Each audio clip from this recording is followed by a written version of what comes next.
le paia, mo le maulunga, o le maupoepoe, o le neitaeao, i le tāpua inga, i le tua.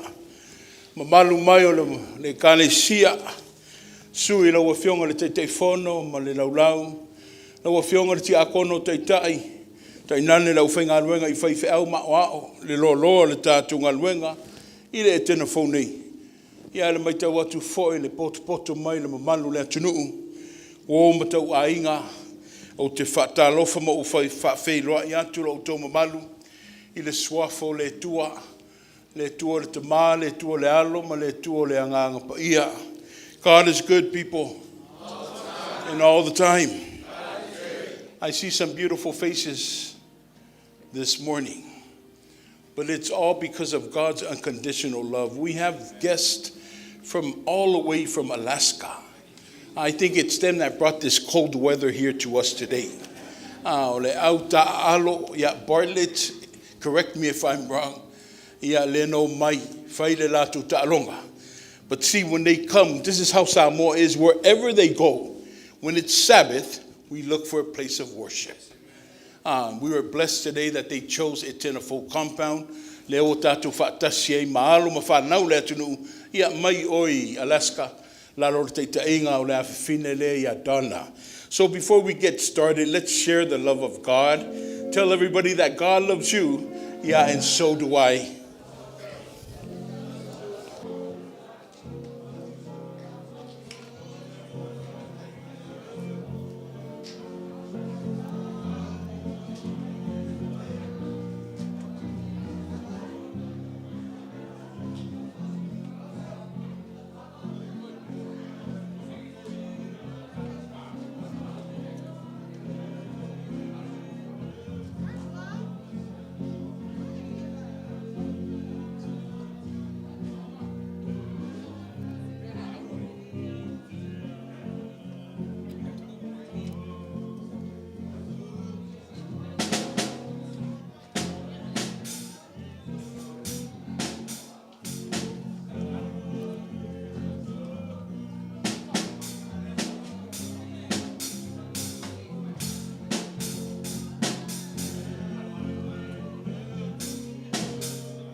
It's good.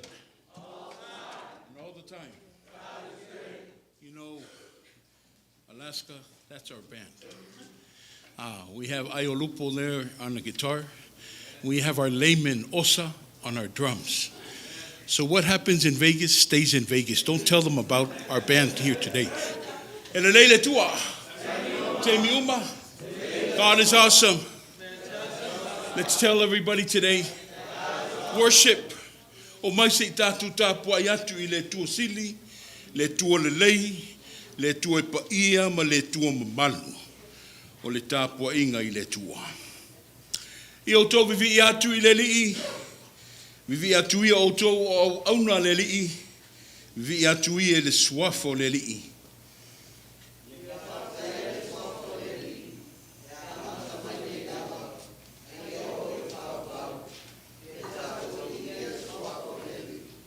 I vi ia le swafo le li. E a fua mai I le mea e alua ea I le la e o atu I le mea e ngoto ai.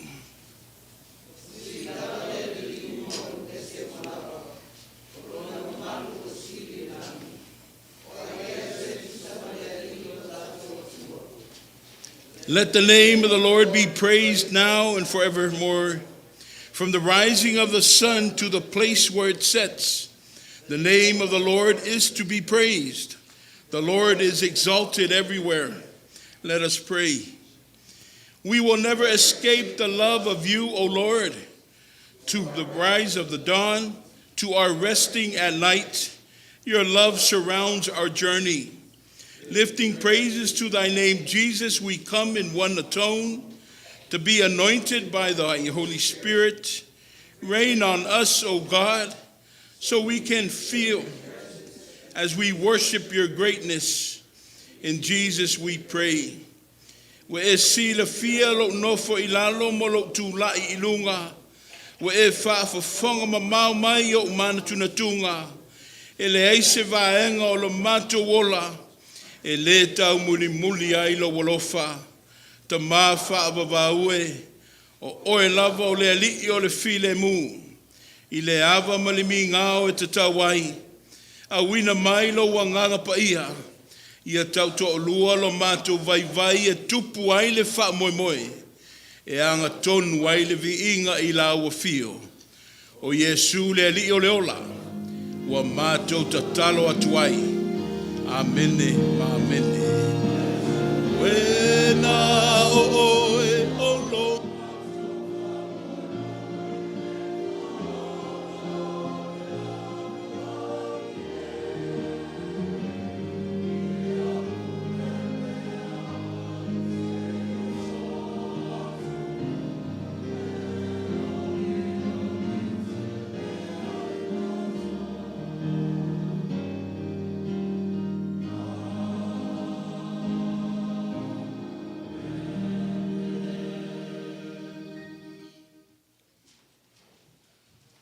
Sama au ai leo singo le whengainga le sunga le whaiwhi au ia Teuteu, malona whaletua Stella Young, ma le la e ka le sia I kanana fau I le asua na nafi. Ia alo mamoli te le mai alo whaanga. O I la ua le sunga ia Young, malona whaletua ia Stella I le tatu e ka le sia. Whaatasi ai ma whaamanuianga, ma lo whaanga mai le sunga le tuaina ia lionga, ma le vasengo le autuaina sa iai ana nafi. I le vava ai atu I le neitai au e se foe ia anga o le tua. Le whaamaoni o lona anga le lei. O leo o toi te liu mai whanua. Le awhionga le tia akono taitai ia li itai au sa tatu nofu vala vala muna yasu. E malanga asi Samoa, e malanga atu fo I tu ia auto ma whepulea I te tonu le whanmai. O leo mai tau manino le neitai au, ua I le whale o le tua I la ua. Le alangona I le anganga vivi I le tua. Ma lo finau whepulea I tu ia auto ma lo le talitinga, a sili o no whaftai atu le kane sia la auto no wtatalo. O fua I o talo sanga, o leo o toi taliu mai au na ia le tua, o tātou whaitaulanga whaatasi ai le neitai au.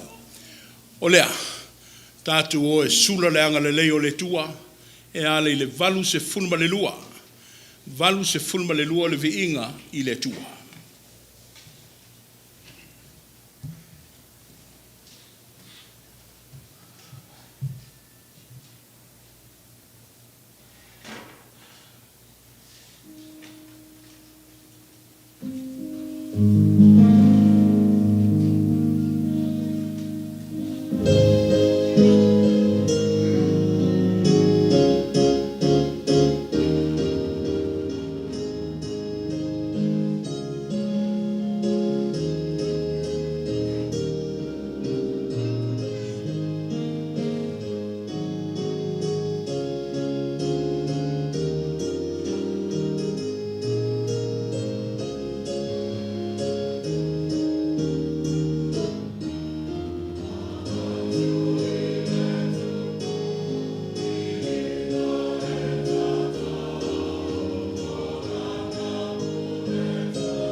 E mai wa kaka makalafi le ngai vau.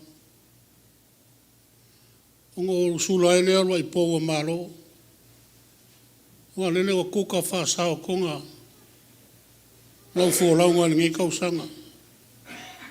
Ka ngu mai koe masinga. Ai kai ngangi foeri. Koe wha mga kunga, wha mga kunga ele maliu. Ka ko ri wha ola. Ina ia kongi ola lalo langi ang sala. Peo ka ko ieri ngai kai au. Ia foeri vi inga I re kua. Al kara le asi singa. So I fua manguia le kare sia. Le sunga le koe inga. Ale whaikua. Ailao Malepeai. Ia Doris ko Tofaeono. So I fua manguia sunga le whaifeau.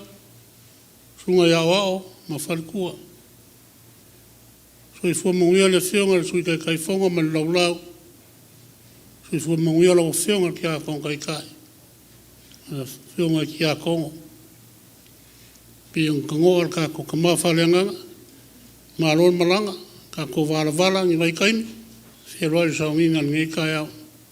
So I fua manguia fo el preskenge ma mawhanga ki ngā male loa loa. Le kenga fau. O malo. Fulau. Malo. Ka wasa. So I fua manguia fo I kupu mai o Samoa. Ka ko mafuka ngai kai au. Ia le vi inga le fo I le kua. I nge kausanga umin ka ko savalia. Ia leo kai mailo ko so I fua mo sa mako ola. Au mai ngai kai au. Iu I lava inga ua ngapele a wha. O malingi le vasa su I ngā ula. O ka e ipu. O ipu aulo. O ka e. Ai sea. Whina ngalo le kua. O le ki e le foi fua. Wha o li kori ngā wālo kou soi fua mar kako ola. E awai ngā kako manga kua. Nisi o kako kaua inga. Rango mau mai ki a sā. Le whiongar ki a kongo ka mama kua ia I kuini karapepa. Le whaikua. Le whiongar ki a kongo ia Peruai. Kuingi o Tofaeono. Ka ko ngaku ka ko mafukanga. Whai langi fo launga ki ngarpa I o le kua. Mga kua peanga ruenga le lei. Nō rako ki kau ki ngai. Ai whawhikai le kua. Wa mias ko I ki langa. Ai ko unga I ka koua kua kerenga wa. Ka ko ke wha au pea. Ngaru e pea. Ina ia whaia. Au nganga I le kua. O walo ko soi fua mo ka ko. Olo wha peras wha mkalanga se wha mulmole. Se kukura I mai ai wha mulmole se usu mai lava le pese rea. Le mau kai le langi ki ngā ruenga wha mulmole. Wha mua moronga kari. I o ngā wha wau leo sa nginga le sunga le ko inga. I lava mar wha loalo.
whaftai a lalai lalo, i manuia o minga no sunga toina.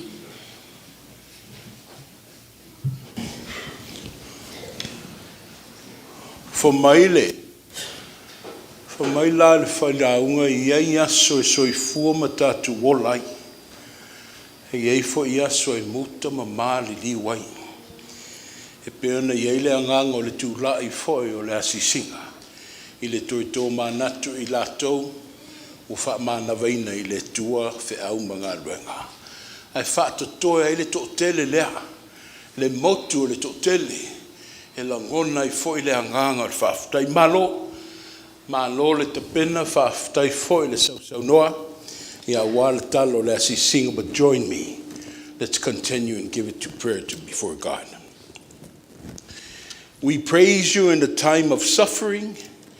We praise you in the time that you have called our loved ones. We praise you in the time of joy. We praise you in the time of our living. So God, whether it be death or life, joy or sadness, you shall be praised now and forevermore. We're so grateful, God, for this beautiful morning that you have granted. We're enabled to fellowship with some of our children all the way from the state of Alaska. They came here because of their sports, their football and their games, but this led to our relationship and this fellowship of the faithful this morning, so we're grateful of that.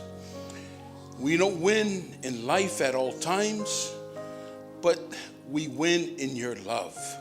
And it is because of you and your unconditional love that we are able to worship with them this morning.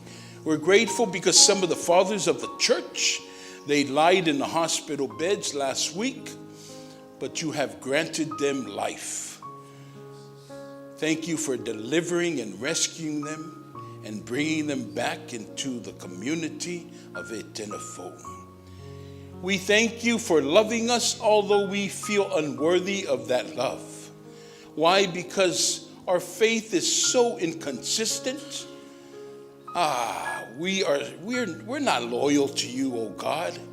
We love you today, yet we forget about you tomorrow. We like to inflict pain, but we don't know how to forgive. Are these traits and reflections of you, O God? We all firmly believe and answer no. But nonetheless, you continue to love on us. Thank you, O God, for being a God of understanding and a Father who has so much compassion, who loves us throughout our faults. That's why we're still able to breathe. Thank you, God, for being the sustainer of life that has given us the ability to continue to uproot and build upon our families, the blessings that you have given us through our children. We thank you, God, for our identity of Samoa. We rather be Samoa, God. We thank you for us being Samoans, because they are people of worship. They are people who revere, who are reverent of you, and who are firm believers of you. God, we thank you for calling us to be and creating us to be, and just seeking for us to be better stewards of your kingdom. Le tua le whamoe le nei tae au, wa launga te sia uma I mātou I lo walofa. Whaaftai I lo whaapaleina I mātou I le ola. E lei whaingo fie le wholaunga. Mai le nawa yasu se pā ia le nei tae au, wa e whaia meo fofongia. Wa e whai mea sili le tua. O toi la vea ina le ola o nisi o tamā, o toi taliu mai le whai ngā malanga o stasi o tamā, ia o le ua wheo fōfua I le nuu. I le mātungo fio o lau tau singa. Sa mātou ta ape I le nawa yaso ai ta ape lava o nuu poto. Whea ngai le tangata malana whatu ainga, aina e tau sia I mātou I lau wha maoni. O fua ia o la ngā lue ngā lofa o lau fio, o lewa mātou mata whasanga i ai le nei tai au. Whaaftai lo manu malo i whaingatā ma pupua ngā o leola. Le manu malo na ta pena Yesu ke riso. O le na whaato i laloina me leanga ma me whaingatā uma lo whawhea ngai mai mātou. E ala i lona toi tū manu malo mai le oti ma le tūnga mau. O la mātou tataalo le tua ia e peo na whaavai ai le mōli mau ia o le ainga ti a kono le nei tai au. Wo o mai lava di si ui o le tausanga ai o alo pēla ua fio i lau wala au pa ia. O lo mautu sia pē maftanga mai e pele i le loto ma le anganga ono le malanga o le maliu ma le oti ta mawha mai se wha mawhanawhana. E tua i lau ua fio le whano no a ainga o i tūtele mai tūtaulangi, pa iane pa ifo mafuta mai, ina ia mātulo ngona le mauti no le oti e le o le toi upu le o le ola, ai na o le amatanga o lo malo e whaavavau. Mātu tatalo le tua ua mātu tūvai le si ui o le tausanga, a o le wholaunga le tua na whea ngai malau e ka le sia. Ua tūlata fo i le tua ma tau whamae a le ruafe luas fun malwha, a lo whangia i ngā luenga tutoe. Sau stemi mato walo i tofinga, nisi o la ma vaenga, tofi mai oe le tua, le wha moe moe a wale tau sanga o mamua. Mato tatalo le tua i le au mawhatia, le au lusina, ua wa whatutunga tā le tua le soifua ma le ola, ono wa tau mia le tua le malosi sa loto, e mai ma ngase tu ngā. Alo whangia le tua matau sia i lato uma i lau whaavavau.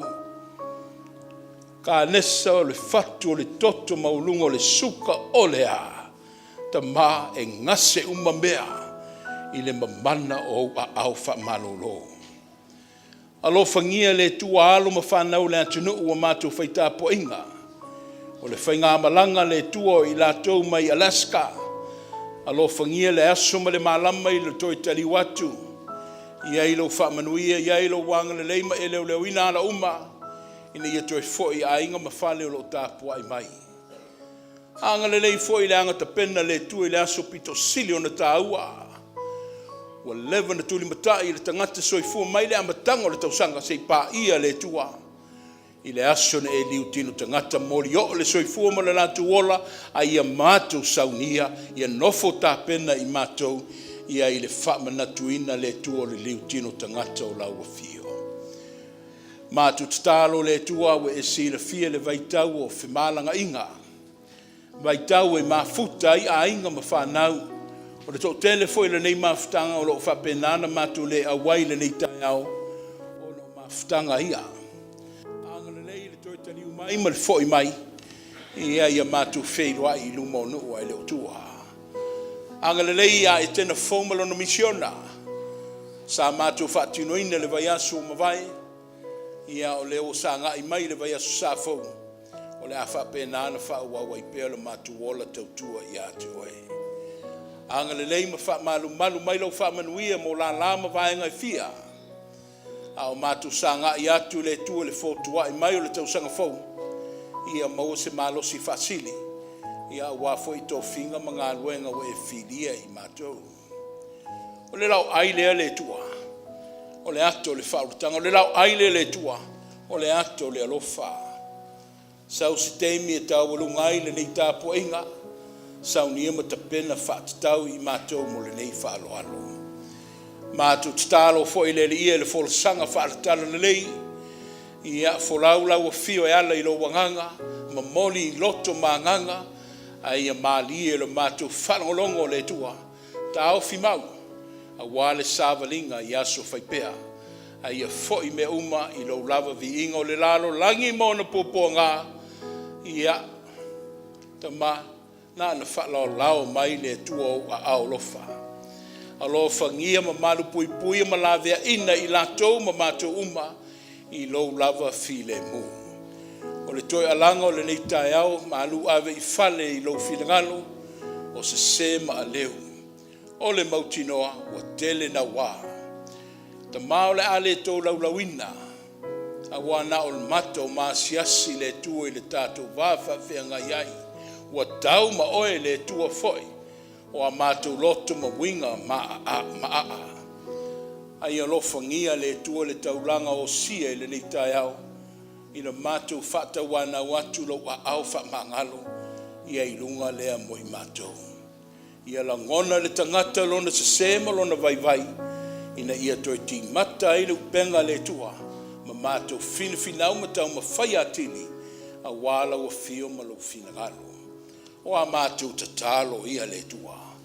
Whātasi e ma le tele ma le anonoai, o manao, la ngona, o mawhauwhaunga, i to tono le tangata la vaia. E ma moli atu le suafo Yesu Kiriso, lo mātou ali ma lo mātou whaola. Amene. Tātou pepese i le se lau tolu se funmariva. Se lau tolu se funmariva o le viinga i le tua.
O le masani o le neinu.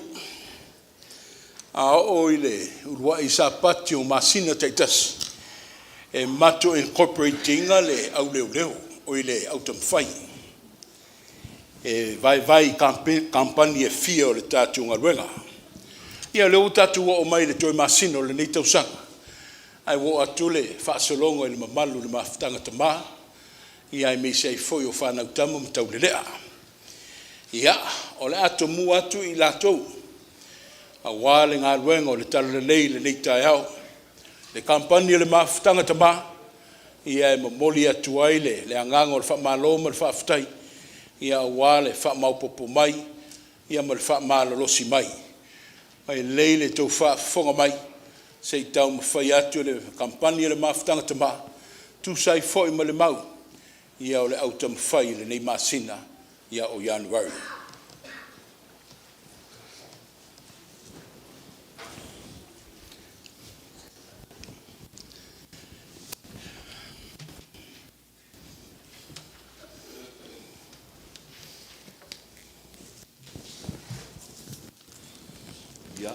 Taila vanor tato matanga ia e sauni mal kompani tama ia usul mato pese ia sa vali maia tato tama ilunga se faiatu tato mau ne yaso o te tula I masavali matau atu lo suapa longo atu I lo ainga e matau tia lo manda se go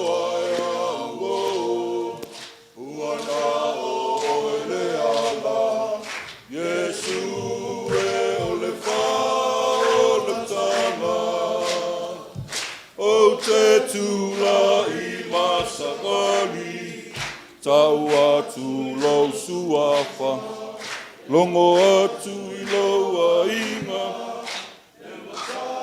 tia lombana se I lo aya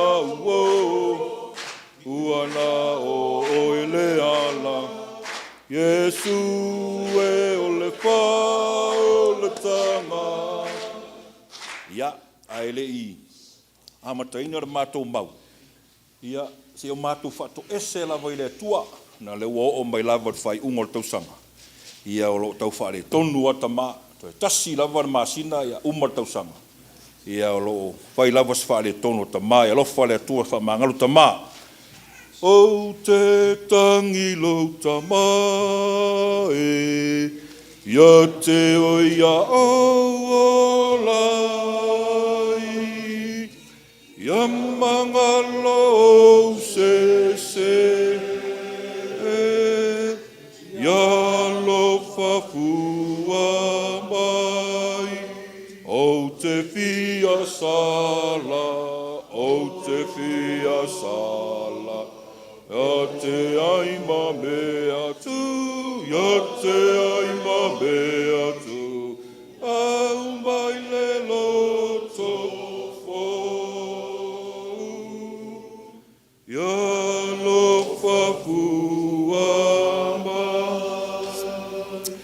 ia o le mata upua whengai matamari ne yaso.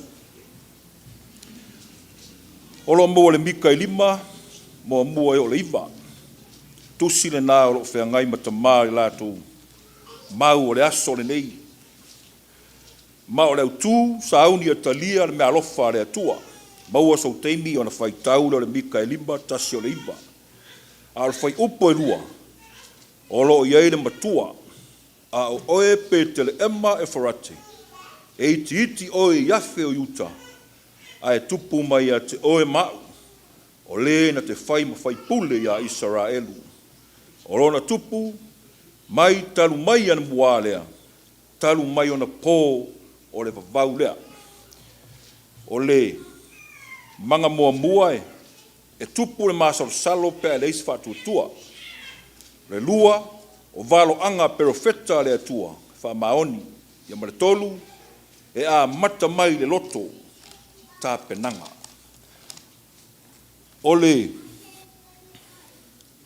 manga mua, e tātou te mawhau whaupe le ola o tātou ola ai. O le ola ai o Samoa, tangata, loto. O le ola e tau wha maria ina. E tonu foi o ia I ona manatu. Pei e tau whetau I mare upu foi lea o le ele malia I vai. A tātou fua le amatanga mai o le nuk whitwhilia. E whai lava si tele. O taitai nā sā mai le vau whitwhili, mai le amatanga. Māwa ai taitai. E peona e mose I ama arona. Na o mai lava I o staulanga. o whaamasino, o tupuia, se ia o mai lava leo ngā perfecta.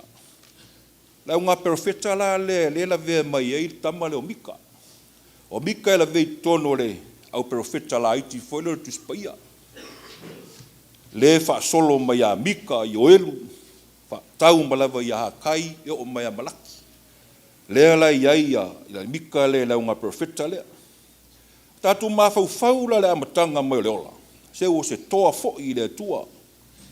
Le nu, a o se ono sa ia fo i o amionga le nu. Iao, ma amionga, i lea lava aso mai lava le amatanga. Ma lea vai teimi, o lea fo o mai lava i le vai teimi. E leo sui lava, se ilonga o mea le lei, patoa fia tele. Fe meu maua, o mai a ia mika o taulongo pea. Ma wha olo ma au ni e sui ala ato a mio. O le suinga o a mio. E toi wha foisia mai le alofa o le tua. Wha tapu na ina. O anga sala ma fauwalenga. Ua tu tupu talu wha fitau. Tau sala ina. Mika e fitu. Se furu valu e los furu. Mika e fitu se furu valu e los furu. A maua faitau wha mole. Ia.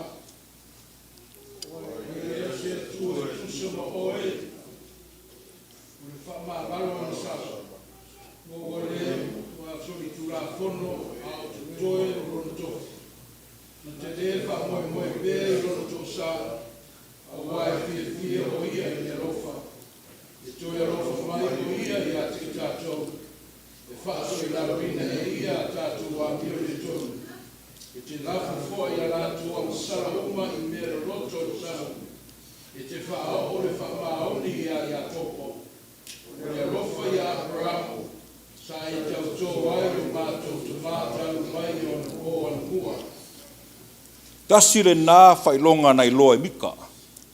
Nei loe mika, e toi whaafoisia lava ele tua le whaatafunaina. E moisi o le whaasalanga o ia Israelu. Wai loa le mika, o a whaasalanga. E toi o lava, whaamanga longa ma le alofa o le tua ia Israelu pe ona whaitawina. O mika o le tasi lea o perfeta. A tātou whaitau i le tala anga o perfecta. E tele ina vavalo perfecta la iti e pe o Sakaria.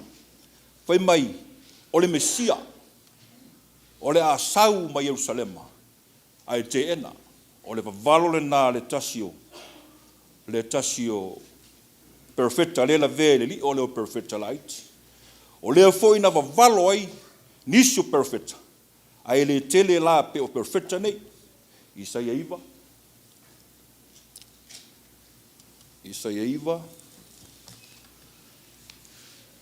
fai upoeono. Ia.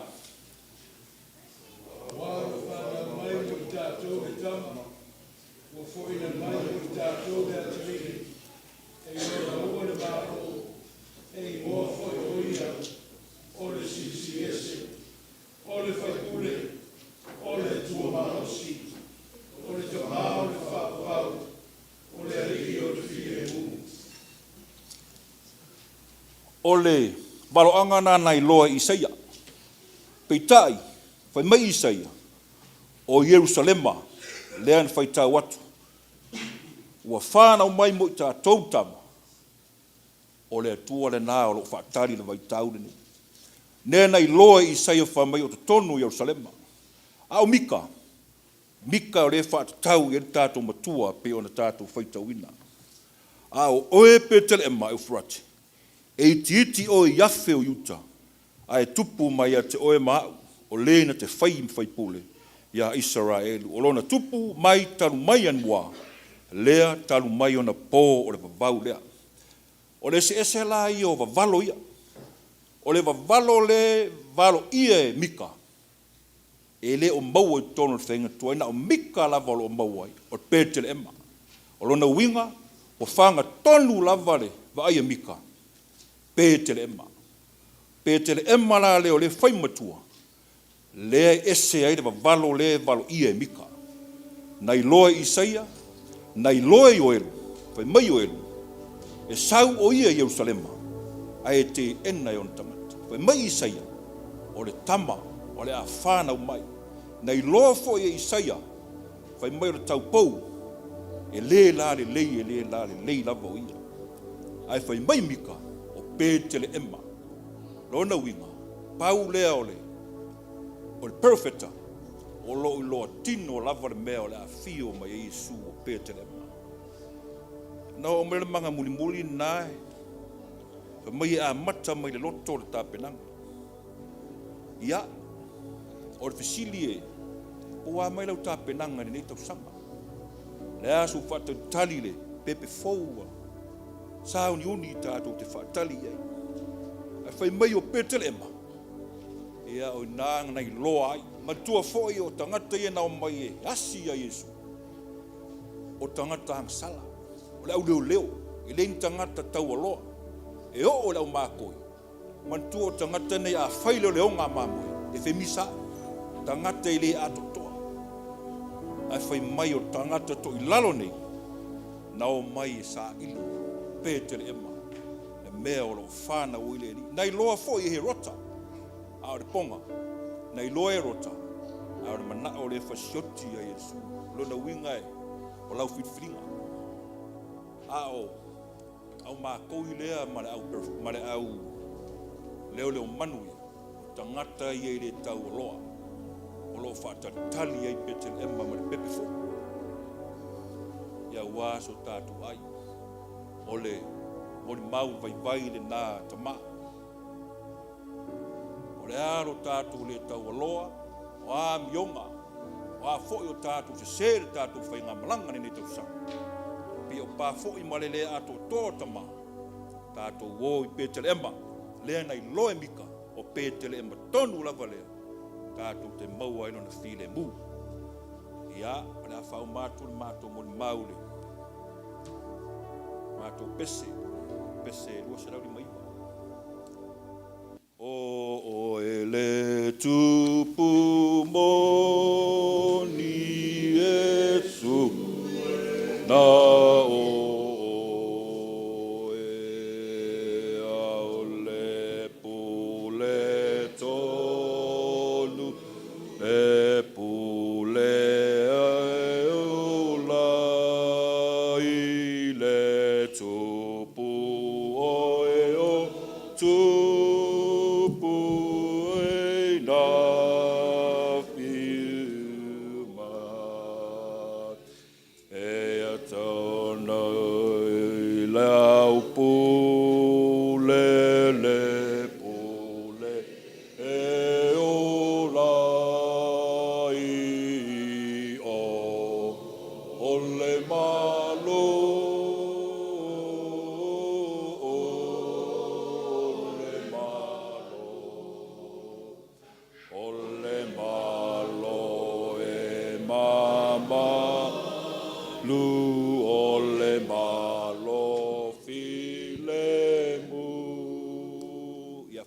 tele le tua ele no fa kampani mai se tai ai manu ia tele kampani tama ma to maro lo atu fa tai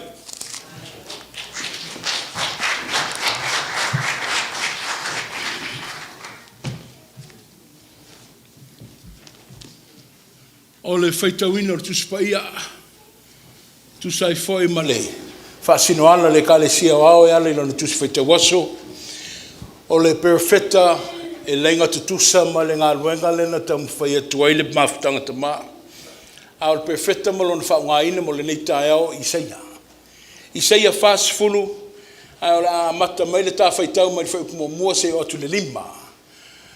Our scripture reading for this morning, according to our lectionary, is found in the prophet of Isaiah, chapter 40, verses 1 to 5. We will read responsively using our Psalm 1 Bible. Fa fonga mai le fionga pa ia le tua. I o tau fa mawhanawhana. I nā fa mawhanawhana tu ia o tau i lo nuu. Ua feta lai mai ai lo o tau tua.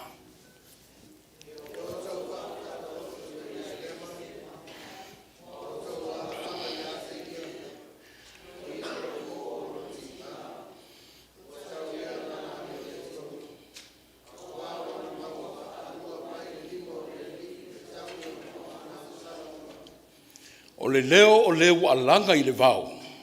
I nā teuteu ia o tau le ala o le li. I o tau whaalau le leia le ala tele I le vau la flafua mo le tātu o tua.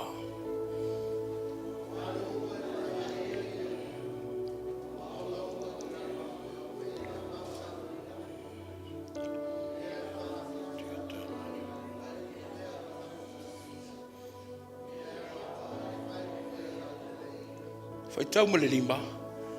O le whaalia I mai lea o le papula o le lii. O wā aia lava I tangata uma whatas. A wā ua wheta lai mai ai le whafonga o le lii. Mā tai o tolu le mata upu. Toi a mata mai le tā whai tau mai le whai mua se o le tolu. Gospel of Matthew chapter 3, 1-3. Once again, taking it from our Samoan Bible. E le lei le tātou whaitau whaatasi ai. A maua whaitau. O na pō ia na sawa I oane le pāpatiso. Ua tā lai atu I le vao iutaia. Ua whape atu. I nā salamo ia o tau. A wā lata lata mai le mālo le langi. A wā o ia lava le nei na whai mai ai le perfeta o Isaia. Ua whape mai.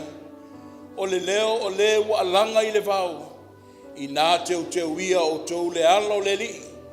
Ia whaasa sao o nā ala. Le tua poto. Le tua le to mai. Le tua le atoanga o le wha moe moe ma le ola. Whailo mai. Whaasino mai. Whaahali mai. O wau a fionga pa ia. Ia teu ia lātou whina ngalo. Teu mau yo mātou loto, a wale ola lo whea ngai ai. E le umi se ngā luenga wale o to mua atu le maftanga. Le wha moe moe le nei aso. And I believe that people today, their attention span, it dwindles. A umi tele se mea wa le fia ma le mali e le whalongo o lea. Ono sai mai. Because we are in the season of season. We are in the season where everything transforms. We are in the season in which from the beginning of the year we ask God that we just want to be a part of it. For mai Isaia o le leo o le waalanga I le vau. Teuteu le ala o le li. I o tau whaalau le lei le ala tele I le vau la flafua mo le tātou atua. A voice of one calling in the desert, prepare the way for the Lord. Just make straight in the wilderness a path for our God. Le manu lauti fa mai le tusi fai te waso Teuteu le Ala. Teuteu le Ala o le li. Prepare the way or path of the Lord. Life in general. O le soifua ma le olo o tangata e la matia. E la matia I tā ue matangi mālo losi o le ola. E si o mia I tātou uma I whita o le ola. O lo tau mawhai na ia tīnei ma motusia le tātou vavso ta I lea ma le tua. E iei a leo le lapata inga. E iei leo whautuanga. E iei le tuwa lalo. O lo tau mawhai ina ia so swani a tā whitwhilinga mawhai unga whai. Ina ia tau mamau I tā ua mai le whili mana au. Le whili lea mana au. E awhai nei le soifua ma le ola. That's basically the structure of the prophet of Isaiah in Malangkusi Malung Fakulangainga. Or tusi le Isaiah from chapter 1-39. It's words or lapatainga. They are words of warning. Chapters 1-39, Isaiah uses, his terminology is harsh. It's unfriendly. He's heeding to the people, be aware because there are consequences of the choices that you will be making. The prophet's language was harsh, direct, and confronting. He was condemning the people of Israel and warning them that destruction will come. Destruction will come if they don't turn away from their ways and their sinful natures. taupu mo mua ia tasi se o le tolus frumaleiva o upo le malaia. O upo e whaatama ia i le soifua ma le whaamoimoiola le tangata. O upo ma le ngangana o le olo palaina. O le ngangana ma upo whaunga i le tangata o tau mia. But people being people, just like us today, you, me, and everyone, e ale tau mwhai mai, e ale fau tua mai, e ale apuapuai ma le tau musu mai, e whai ale loto tangata, e pule asta whenea ia I lona ia waa. Ai ui lava ina alanga le perfetta. He spoke clearly to them there would be condemnation if you don't repent and turn away. Whailo manino lava le perfetta I le tangata I ei le malaia pe lato le liu mai le lato wangsala. Ai whamai na whaatalinga tuli le nuu o le tua. Ngai u lava na whaatau uina valo anga ale perfetto Isaiah. Yet the destruction, as 1 in 39 says, for maye, ufato ilaloina I malo I matu lea e Asuria. The northern part I mele yele Israel le yele 10 tribes for my waoma. Ufatama ia e Asuria. I for my toe au saute. Toe au le malo leo Utah. Isaiah, when he wrote this, he was first eyewitness of Va'aiuma Isaiah le melea. Mori mau Isaiah le whaato I laloino le nu. Na wa'aitino I le fasio Israelu ma whaata apeina e Asuria lo nu. After the clearing of this side for maina uproot mai ma sauna malosi o Papelonia. Sau Papelonia na whauma lo I Papelonia saute. Melo ya Utah. So which it brings us to the passage 40, and that's the background of it all. E o mai le whaitaunga le fast fulu le mata aupo Isaiah. O pongi sa le nu. O toi foi le amatango le creation story. The beginning for mai chaotic. No numi me uma. Well, leo toi mata fsanga I le nu o le tua. Te mi whainga tai o le nu. Te mi wale se wha moiola. Te mi o le matelaina. Te mi o lo tangi sia mga lala mo se to manga. Te mi o le pauliuli ma le pongisa. Ai peitai. E ui lava le onga o le mea na tupu ya Israelu. Le lato furi tua I le tua. Ai na iai lava le wha moe mo le nuu. In its darkest hours, there was a sign of hope. People, our community of today, see, we live and worship a God who is our hope. Regardless of what you are encountering, regardless of the struggles that we are facing, there is always hope. And there will always be hope because the hope lies in God. So that's the background of our story today that is found in chapter 40.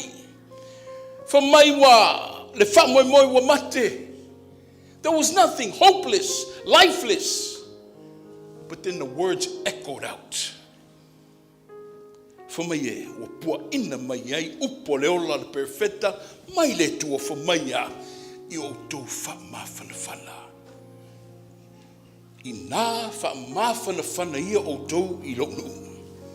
I o tō whamatala loto ya Israelu ma o tō alalanga ya te ia.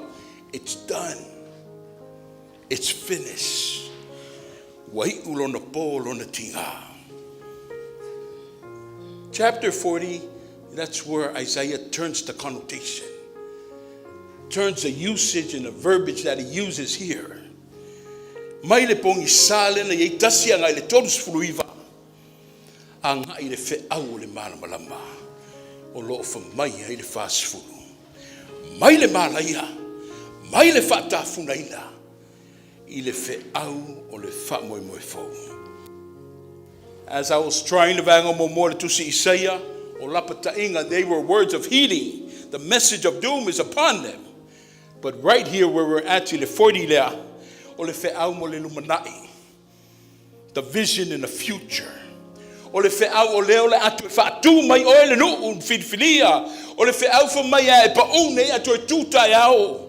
For mai e po nei, but you know what? E malama tai au. It's God speaking through Isaiah, speaking encouragement in the middle of their discouragement, speaking hope in the midst of their hopelessness. It's a communal effort. O le ngā wenga whaitele, o le ngā wenga e whai le loto I whale. For mai ia wheo whai le whiwha man whananga. For mai o ani manoa le loto I whale, mai e toe whawho lava I le loto I whale. Se sala oe, sala I tātou umaha. Tātou sala e peo Israelu na toi lalo.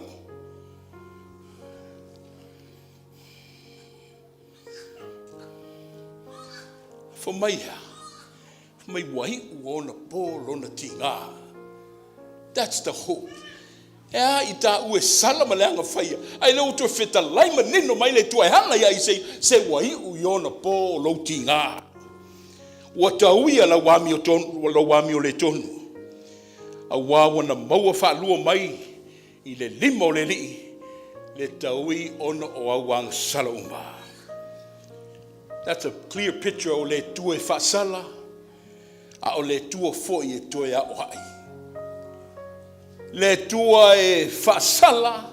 A o le tua foi e toi whaola. O le tua e whaamangaloina o sala tangata. O le tua fo mai e toi fono manu au le tangata. A wao le tua le alofa mai ana nafi.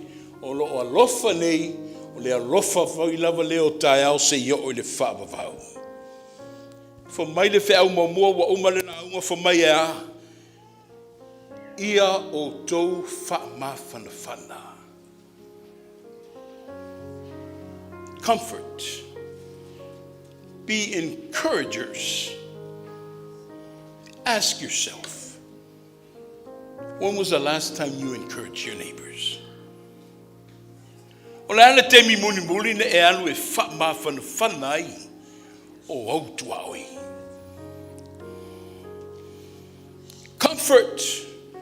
Comfort my people. These are the words of the Lord. Well, when was the last time you comfort God's people? Le au whatu tuai. E le taunga Malepeai so uma. E ei teimi e le onga tusa I le futia ma le umele. E ei teimi e whe ese ai o tā longona ma tā manatu ato ai ma le tā taritonunga. O ani futia walu. O le hafo I se mamafa ma le onga o ti ngā o le tuanai ma le lafi. Se fumai au polisa ia fumai se wai ua ona po lona tinga. Finish. Wa uma. Ua tauia le tāmi o le tunu. Ona polo ai mai leo le tua ala ia Isaia mo oe ma. Ia o tou whaamawhanawhana. Come on, we got to go build up people. Stop tearing them down. So ia le tau whaleanga. Ai o ea tia I mawhau. Ia tupu o le hola tangata ma le tua oi. Ia ai mesio le tua ma le fōwhanga.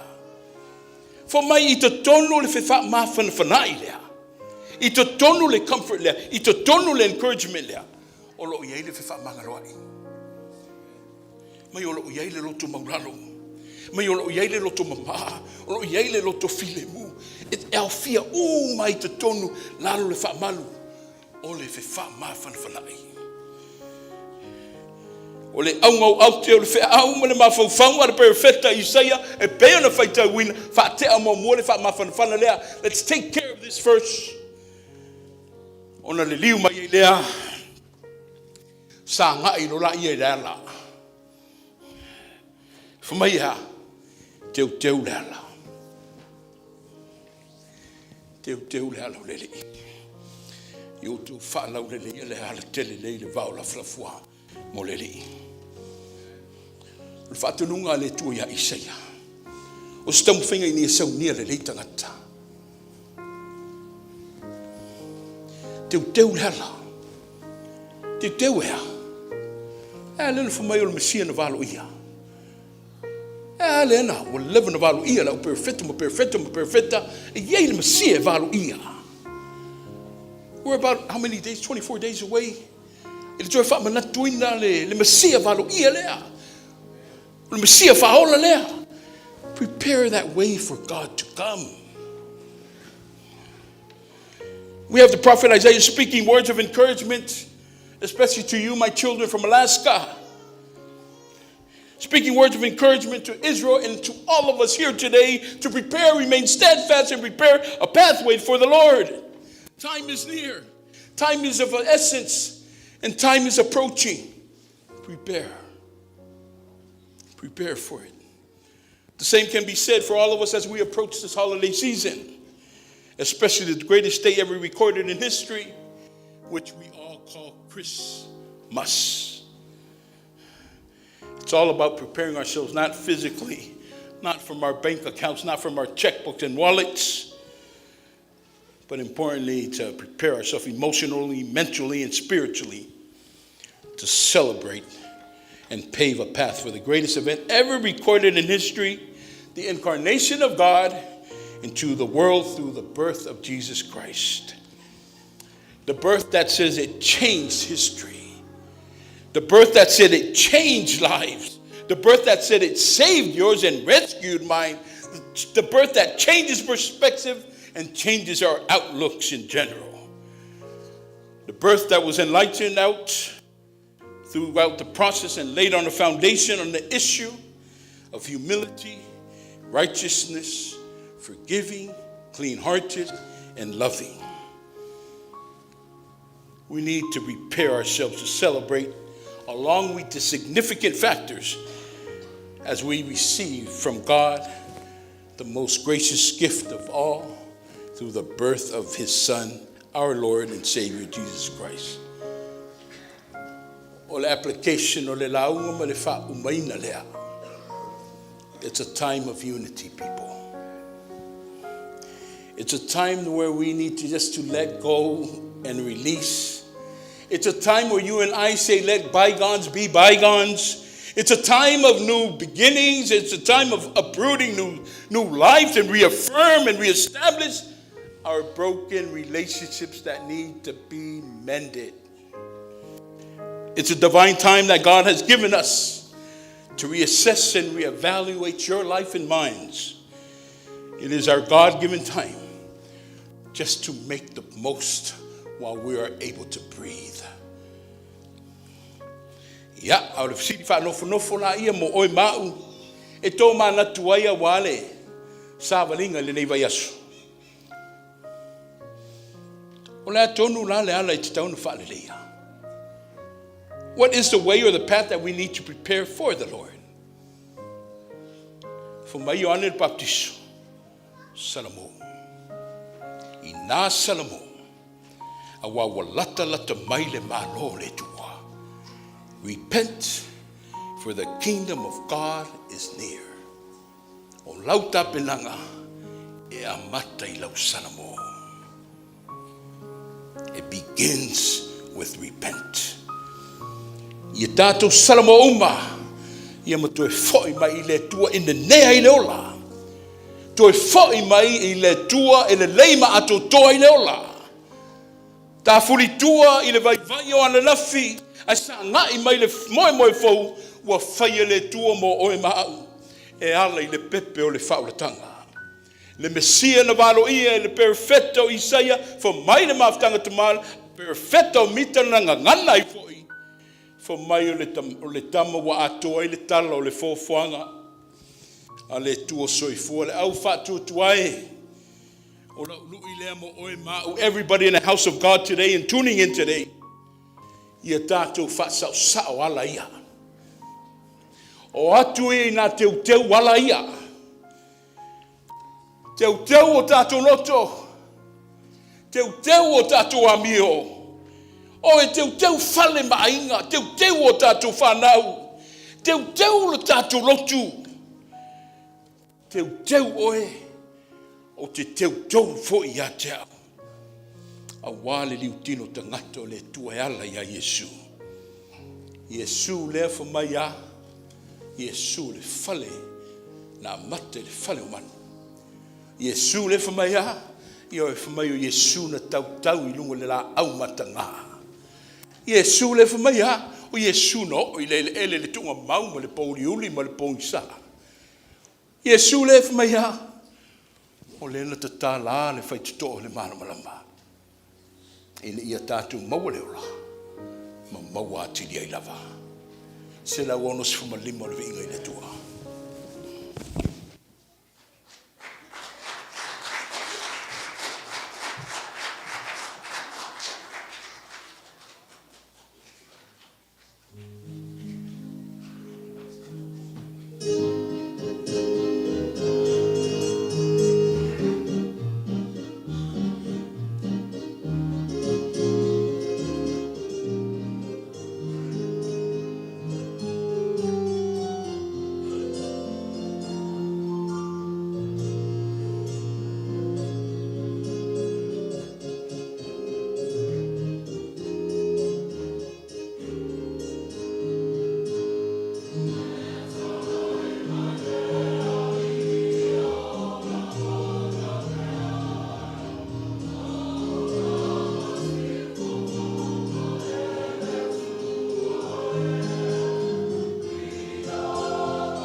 time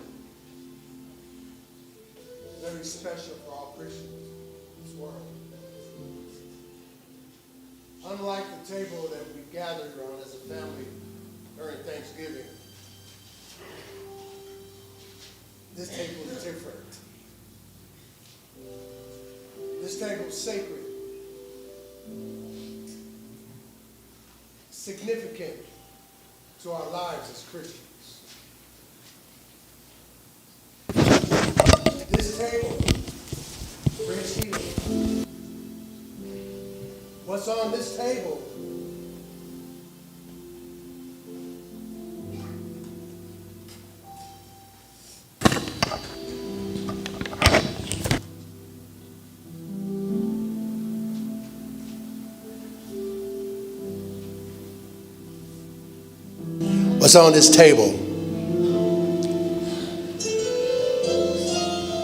is God's word that became flesh through his only begotten Son, Jesus Christ. It's his ultimate sacrifice shed on a cross, his body, his whole persona, because of his unconditional love for you and for me and for the whole world. The word that was delivered by Elder Tofaeono, it became flesh right here on this table. Those who partake in it will remind us of his death and resurrection. So it is through his resurrection and his death we are forgiven for our sins. We are sinners. We sin every day. We sin every night, every minute, every second. God knew that. That's why he sent his only begotten Son, Jesus Christ, so that we can be saved and be forgiven for our sins. O le sauninga pa ia, o le whamanantunga, o le tātou li o Yesu Keriso. Etena Fou, ma tātou uma, whaafonga maia, i le whatununga o le tarisuanga o le tātou li o Yesu. E pei ona maua mai le apostolo Paulo, o au foi, na o moa mai le li, le mea na o tu inatu, ia te o tau. O lea lava pōna whalata ina e lo tātou li o Yesu, na ia tango ai le areto, o ia whaftai, o na tofi ai lea ma whai atu. I nā tango ia, i nā a ai, o lo tino le nei o tofi ma sui o tau. I o tau whaia nei mea whamantunga ia te au. Ina o umana lātou a ai, si i tia le ipu i luma o lātou ma whape atu. O le ipu le nei o le whea ngainga whau leo leo toto. Ia o tau whaia nei mea ma whamatunga ia te au. I asa uma tau te whiinu ai.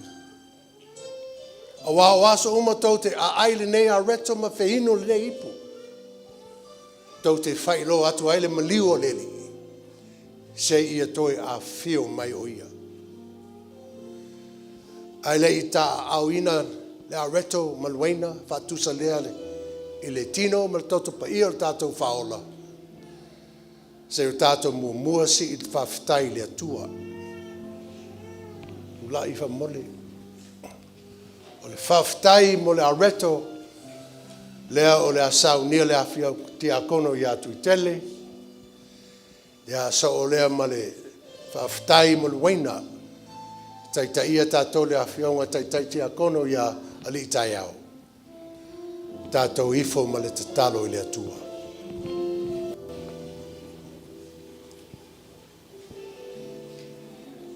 Mātou ta Malepeai ai. O maurunga le mea te whio ai. O mātou whaifo atu i lau whio. Le nei tai au. wai pa ia lau. Nei mo te heo lau pa te whāwau. Ma watu ma vai atu na pō ma vai ma nei vai asu ma vai. Pa whatai rau wanga rei. Ia o mātou whare mai te tano rau marua. Si ira inga ma whaatai lau. Nei se reu whora nei tai au. Sa rea rau o ona toi. Tai ne tua mātua ai mea ai whare ngā. I ia la i o la o whio le ni e. A o mātua whalatalata atu le nei tu la. Mātua te whawhitai au. Rea mātua taria le tina pa ia lo wara me sukariso. Rea mātua taria ma le nganga whawhitai. La tau taria foi, lau whanau kei visano le ni tai au. Ia la o fio le tua o le mātou te talo rea e ala no lau soafa Iesu o mātou o le wala o tuai. E tā pāpea la o fio le lofa e sue pa ia e mamanu la moai. O aso uma e le mawai le tua lo wanga le neimo e mātou. Teuteu le Ala, na wai pa ia oi. E a wina mailo alo pele ni o mātou sauloto, mātou wola le neso i whanga. Sa momo malingi, e tino pa ia lo mātou, ali whaola. Sa sawina i mātou lo mātou atua. Whaftai tele lo wanga le rei. Whaftai lo alofa. Lo alofa e wha maonu. Ana nafi le so mātaea. Sa wina pei mātou le toto pai. Mā ngalo ailu mātou vai vai man whatawa. Mau ia ato e le viinga nei māso uma. E o lava le whamawama. Amen. Amen. Sumai.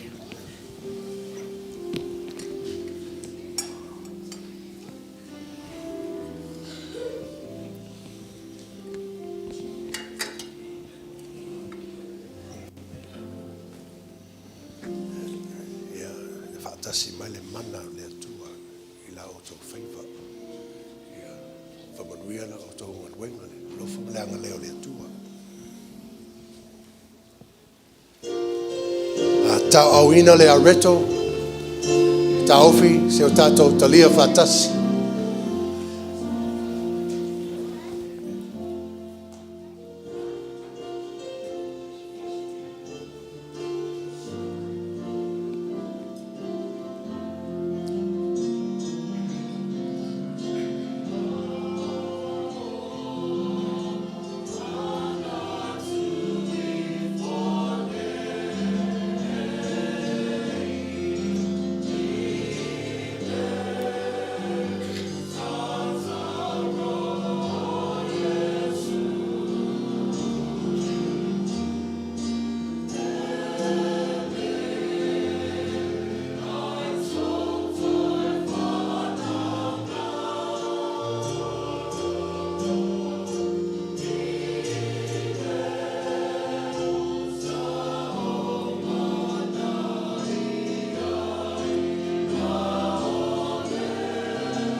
Jesus took the bread. He raised it in front of his disciples and all of us, and he said, and he gave thanks. And he broke it, which signified his body on the cross. And he said, take this, eat this, and do this in remembrance of me. Ina tango ia, ina ai. Lo tino nei so tofi masui oto. I oto faine ma famatunga yatia. Talia lo mele nganga whaafitai.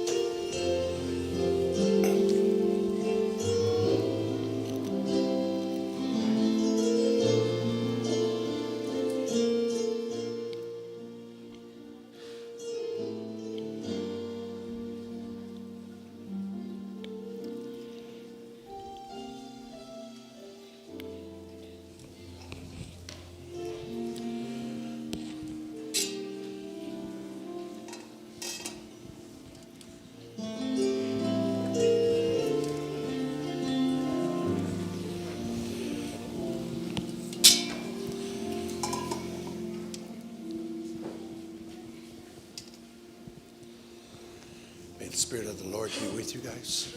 Go with God.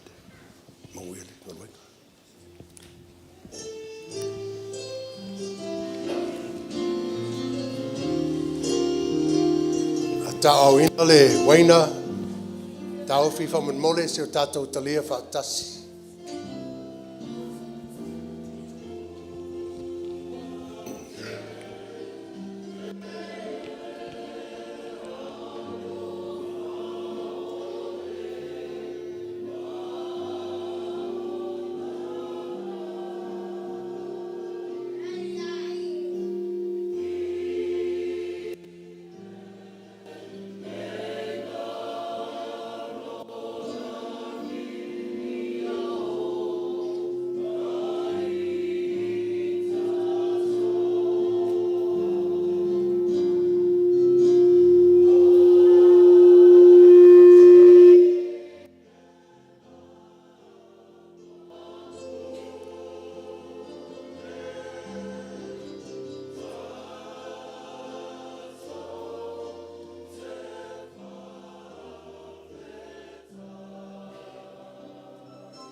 Ina wo umana lato a ai vape si tia le ipu lunga le so vape atu o le ipu le nei le whenga inga fau leo i lau toto i o tau whaia nei mea whamatunga i a te au i aso umatou te whiunu ai. The blood of Christ that was shed on the cross, take it, that it will forgive us from our sins, now and forevermore. Talia loa malenganga whawhitai.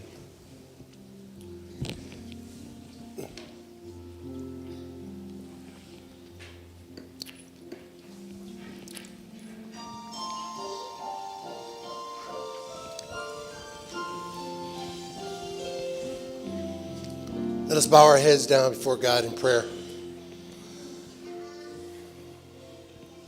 Father God, we rejoice at this moment in time. We are cleansed. We have witnessed your mercy and your grace. We have experienced an encounter, life in its newness, in its beauty, all through your only begotten Son that you sent here on the earth to die on the cross, rose on the third day, that we be forgiven for our sins. Thank you, God, for never leaving us nor forsaking us. Thank you for acknowledging our sins. Thank you, God, through Jesus Christ that we're able to live life to its fullest. Thank you, Jesus. Thank you, Jesus. It is in your holy name we pray. Amen. Okay. Oh. I want to shake your hand anyway. So shake your hand.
Maile pese sa langi.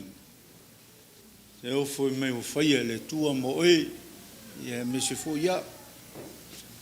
Good morning, church. Good morning, church. Good morning, Alaska. Good morning. Yeah, kelela o Alaska ye lumai. Salo le lo ko fangau. Yeah, fatalo fatu le swafa man malo Yesu Kristo. No tanto li faola. Me sili o faia le tua moe ma ale. Tato tau sami. Ia le tino e me se foi le toto lo tanto li faola. Ia le ngalo tanto Teuteu le Ala. E se le matango fia foi o po le ne asu. Natu le lewa. Fana le un le matetea. Wa mai a foi na taia le puna usu ma le punsina. Manatu foi le taisua ma le taingau. Le o mai ona tili le au. Upu whane ai au le nei asu. Ina vitai tunga iai le sunga le toina. E se le matango fia upu le tua le upu le ola. Whangu ina i pealo ta ola tautua. Ia mese le whai ui o le nei tausanga ma mau sa tātou wasa. Ia la le alofa ma le anga leo le tua. Ia ua maua le nei maftanga ta aua. Ia fio mai o tupu mai o le atunu. Whafonga mai fo i lunga le au le ea. Ta mam tina matua fa le tua matausi. Ia mese la umalanga mamanu. Tātou wheiloai malai o Etena Fou. Natu lelewa si o mia malai.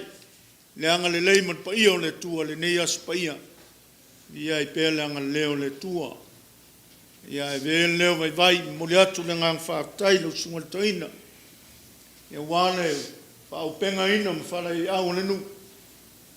Ia wato enga le nei tau sanga ma le sāwalinga. Le lewa. Ta taua foi le fionga tai fono. Uia ngā ape le afa. O tau ainga, ai mese o, ta mama tinao le kānesia, ia o whai langi wholonga. Ia o le whala i au, ia e maua i pēr le wha maa whanwhana. Ia nei so i whanga le whaingofi, whaafitai mo le ngā ruenga. O whalai tua ia, o lo uifu manu. Maua le mau tele le sunga le toin, ia me se fōti tinao le ngā ruenga. Whaiva lo whengai ma o lua. Ma lo fai o le faiva. Foi sa lua malanga atu i tua maunga. Tui tātou whiloa i le lofo le tua. Whaftai fo. Lau sunga le whamai, lau sunga le whaiwheau. Ia wale lang sua le ngā luenga. Ia ala le lau paia lea. Ma lo whaftai, lo whale tua. Ia e maua pēr lo soifua. Ma le whale tua wale ngā luenga. Tai o tātou te mama tina matua. Ia wale whai te talo. Ia utua foi le maftanga. Ia me se foi a whionga i te akono sa whataotolia i mauta ngas. Ia le tua leo a tātou whelai. Le eile. Le tua le au whaingamalanga. Ia steime o tātou ta ape. Ia anga leitu mau le lofo le tua. Le toi fo i ainga o whamuri mai. Whaftai le a wheo le nei madu. Ma le nei e kālesia. Tātou whaitapo inga whatasi ai le lofo le tua. Wia le tātou nu, wia le sunga le toina. Ale se whautuanga ma se. Forfolanga ma se ia whionga i te akono. Ia wā tātou tofi le ne aso pia maea nisu wha moe. Ia forfolato tātou tamā. Ia fisu e tofi o te akono le ne asa ma le whaaloalo. Whaftai.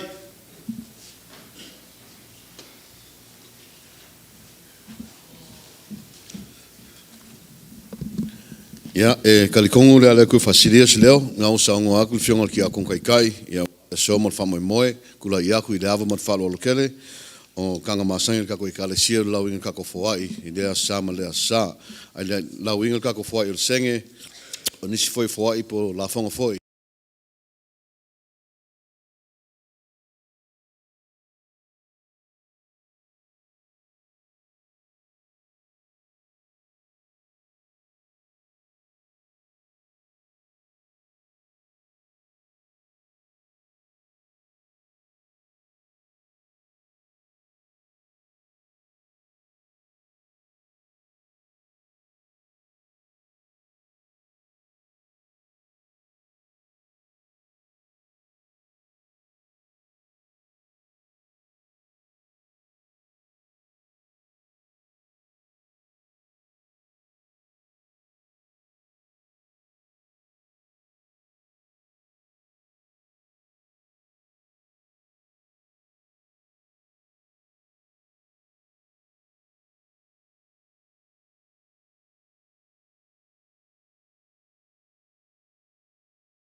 kau ia kuai ko anga leman ko ngako ngal wena ka fenga yai ai ave leo vai mal fakava fa masui laula fongo ai mais foi komite fo ai e fa o kuai le ngang fa tele malu ka ko ikalesia mesit pa il ka ko firma ka ko ai lokul ngai ka yao wa e wo omo sai mo ngongi fo wo lungal fakal ka ko kaulanga e ala ko di fo ai ka winga lo fo le ko fa kum me ko fa nganga wina mo ko sea ya wal ko mo ngakui le ku man ngal wenga ya se kala ku le ku sai mo ka ko fo ai ngai ka yao manguia kele ka ko makua manguia ka ko inga loku pale bears. Go with God, vaya con Dios, safe travels back home. Manguila ko aso soy fua.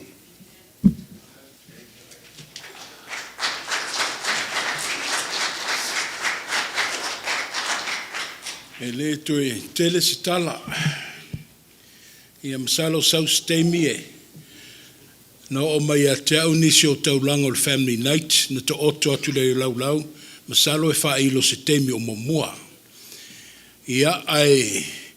O le atu popole o tau ia na wha o mai le alo se sila le tua. I la o tau whainga taulanga ia wale wha moe moe le ka le sia. E mamoli tele le wha aftaima le wha malo le nei aso. O a una a mata ala o tapo inga lo o ulu fale mai tonu tau le matung o fio le farsa. I was mesmerized by the beauty that lies in the church. The creativity in the hands of the floral and just the coloration of it, ma'anaia e blend uma me uma.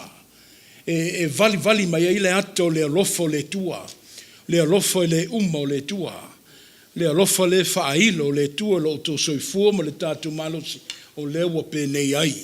E avatu e le wha malo ma le wha aftai asi ma le tau vasenga, e o lava e le ti akono e wha sino e le neita e o wha aftai tele. O lea o mai lawe le toi masina o tau whita I tunga I le wha moe moe ia tali mai langi lo o tau manuia. Anga le leile tua ia sanga wha manuia ma utu le wha moe moe. Ia wā foe le ta milo sanga foe le luafe luas ma lima. E tu lai foe ma le anganga o le wha aloalo. Ia wā lewa tu lata na wha I unga luenga o le neitau sanga. Sila ane lawa umana tu whatu o le kalena wha le masina. O lo iai mata wau fianga a wā foi le nei masina ia maona fatu ainga. Wa latu ai foi ia ma le teimi ma le aso fatulanga o le whapa ia ino tofi o lotu o le vai luanga o le sauninga o le kirisimasi ma lea. Ia le al sila tanga iai wha mole. O le aso sa o mamua le a whaele sauninga le pulenga. Le kirisimasi o le pulenga e taita ia le maftanga tina. Ia o le whai mai nei a tātou. O lona teimi sauninga, o le se fulu I le tai au. O lea, o le a tātou lo lotu whaatasi ma le pulenga, I le vaiaso o mamua, e taita ia le maftanga tina, le tātou tāpo inga, ia e le leile wha maale losi mai. Wha maale losi mai tautua nāma tātou le maftanga tina, lea fo ina, o fo se whaalinga le fionga le teitei fono. Ia awale o mai o le paia o le pulenga. Ia o le maftanga tina, ia ai o mai lava ma le pulenga.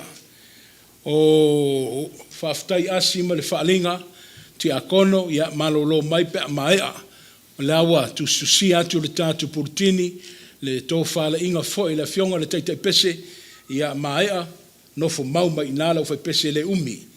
E ilo mo mua le au whainga luenga, awale lua lima, ia ona se ai le ti akono le potufono ai wha wau le maftanga tina whanau tene uma o mai ta pena lo o tau wha moe ia o le asa le wha tino ai a vea ia le neitu lai tau mwhai atu se matala a o mai ai le no foi le ngā luenga la ngona le anganga wha aftai mo le wha ngetia a wale wha tino ina o lewa o mai le masina moli o le neitau sanga ia tau te le tu ta malai I lea whaiva. A wale tau singa ma le whaaloa ina o le tangata ese o lo o maupea ma o tau. Whai o nei, a o so se no whanga e tātou whailoa iai e whape nana whaali mailo o tau whaaloalo ma la o tau lima ma fola. O le mata talo I le tua whaaftai le tua wawa auto I mangava le loi mata fia. O no lo tau whaatupu ma lo tau whaatamali I o lo whaia pea. Ai mese o lau whafonga fia ma le mata ata. Le tali ai le mawaiwai ma le whatau waa. Anga le leile tua whamanuia mai le tua. Ia sanga whamanuia mai le tua. I la auto soifua whaitauranga. Ma tā whale e o i alo ma whanau le ekalesia. Ulu ngā li i tala vau le ekalesia. E le o iei asi se le o tongi maa le melea. Ta mamati nā siasi o tātu wōma au me mamai whaaftai tele. A watu fo i le angango le whaaftai i o tātu mālo whaapitoa. Le mamalu le whai malanga au malanga mai Alaska whaaftai tele. Thank you for joining us and especially gracing us with your presence. It's an honor and a privilege just to know that we're here and that you guys know that we're here. A pe o le mea fia le na whaaftailo amana ia ino le Etena Fou e whai mau malai tā puai. A o tu ua o tau alalwhanga me sei foi a inga manu mai kalesia. Ai lewo tātu o mai e whaitaulanga whaatasi i le tua. Anga le lei le tua, whamanui o le alaso le toe foi matali watu. Whaaftaito iwa o lewo mawhero ai malitina matua. O stasi foi lena sa whaata o tolia i ai mamaota o ngasi le vai aso na tuatu. Ia o lewo i titonu le whale. Ma lo le whinau. Whaaftai leo lo maua foi le. Whaamalosi malitina ia whei ma o tau malawha. O a mame tausia i lumo le tua. A wai le tua e pule le ola. O le tua foi o le fo maisili. Anga le lei matu maupela na whaamalolonga mo oi maa o mai tātou uma. A ia maua pele ola, maua atili ai lava. A wale tātou maftanga. Ia, o le avatu nisi folanga lau talavo silane. I wrote there on the calendar, the monthly calendar, te pena I tātou a wale ke risi masi. Ia le leile, se mai a mamua le wha moe, ma le sao tina. Ia ona tātou le li wailea, a wale wha moe le Christmas le nei tau sanga. Au fai pese whaaftai, ma lo wo whainga tā tele le nei vai tau, tele le tūtuangia, ai ma lo saunia, ma lo te pena. O mo le forfolanga mo le moli, mo le ainga whai aonga, ai me sei foi le maftanga o matua, ia le walu le malolonga. Tau mwhai atu le nei tai au, ia ai misalo whaapeta mei tu walu le malolonga le tātui. Aonga sa, but it's official, we're right on winter break now. O le to ea ai mei tātou le tau sanga fau. Ia se whaatalitali mai fo I tusi o le tau sanga fau. Ia ona whailo atu ai lea le tātou schedule. Ai lewa whaile malolonga le masani I le vaitau le Christmasi. Ia e tā pena I tātou mo poloka lama o le Christmasi o lotu. O le a tātou whai u le tatalo. Alo whangia le tua, alo whangia lo mātu wola tau mwhai. E le umai nei, a so stemi a le tue mātu mana vai nai le eo fau. O awa noa fo ia o le ofo atu le tua o le matu wola mo oe. Ma ai astasi vaenga o le nei wha moe, na mātou tu vai le lau aipa ia o lau wafiu o whamali aina o le a matu wo e wha uau. I le taape fo i le nei aso ma le nei au fia, anga le lei mai oe le tua. Tō enga fo i le nei aso, i ai mese ai fo i o sa ilinga o tofi. A wale tau sango momua a fio mai lo wanganga. Le mātou tatalo, ia tu mau mai ai mātou malau whana uma. Le manuia ma le file mua oe le tua lo mātou tama. Le alofo Yesu ke riso le ali ima le ola. A o le maftanga le motusia ma lo lava ngang pa ia. Nei se yo o le wha vavau lava. Amene.